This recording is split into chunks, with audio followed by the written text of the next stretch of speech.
কি সুতরাং এই বছরেই কৃষক বন্ধু প্রকল্পে যারা 2 একর জমি আছে 10,000 টাকা করে পান, আর যাদের জমি নেই কিন্তু ভাগ চাষি বা আছে অল্প জমি 2 কাঠা 3 কাঠা তারাও কিন্তু কৃষক বন্ধু প্রকল্পে এই মুহূর্তে বড় আপডেট। যে সমস্ত কৃষক বন্ধুর টাকা কবে ঢুকবে কৃষকদের নিজস্ব ব্যাংক অ্যাকাউন্টে, এই প্রকল্পের টাকা নির্দিষ্ট সময়ে পৌঁছে যায়। তো অপেক্ষার অবসান ঘটিয়ে রাজ্য সরকার ঘোষণা করে দিয়েছে কৃষক বন্ধুর টাকা কবে ঢুকবে। তো আমি বিস্তারিত দেখাবো এই ভিডিওতে। আপনি যদি চ্যানেলে নতুন হন চ্যানেলটি সাবস্ক্রাইব করে দেবেন, একটা লাইক করে দেবেন। তো ফার্স্ট আমরা দেখে নেব কৃষক বন্ধু প্রকল্পের শেষ কিস্তির টাকা দিতে চলেছে সরকার। কবে ঢুকবে অ্যাকাউন্টে? মুখ্যমন্ত্রী মমতা বন্দ্যোপাধ্যায় সবুজ সংকেতের অপেক্ষা। এরপরেই 1,04,00,000 উপভোক্তার ব্যাংক অ্যাকাউন্টে সরাসরি পৌঁছে যাবে কৃষক বন্ধু প্রকল্পের টাকা। চলতি মাসেই শেষেই কৃষক বন্ধু প্রকল্পের শেষ কিস্তির টাকা ছাড়তে পারে রাজ্য সরকার।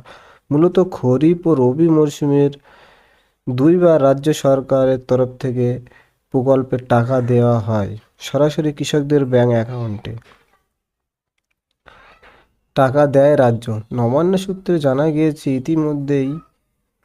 ইতিমধ্যেই খরিফ মরশুমের শুরুতে এই টাকা কৃষকদের দেওয়া হয়েছে। এবার রবি মরশুমের শুরুতে দ্বিতীয় কিস্তির টাকা দেওয়া হবে কৃষকদের। ইতিমধ্যেই রাজ্যের অর্থ দপ্তর এই টাকা দেওয়ার বিষয়ে প্রস্তুতি নিয়েছে। এই নিয়ে মুখ্যমন্ত্রী মমতা বন্দ্যোপাধ্যায় অনুমোদনের অপেক্ষা রয়েছে কৃষি দপ্তরের। মুখ্যমন্ত্রীর নির্দেশ মতোই পরবর্তী পদক্ষেপ করা হবে বলে নবান্ন সূত্রে জানা গেছে।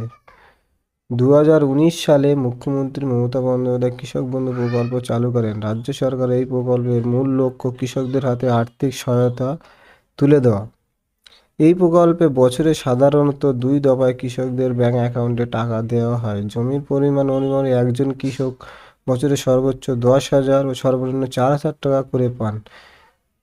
যে সমস্ত কৃষকের 1 একর বা তার বেশি চাষযোগ্য জমি রয়েছে বছরে একর প্রতি 10,000 টাকা করে পাবেন।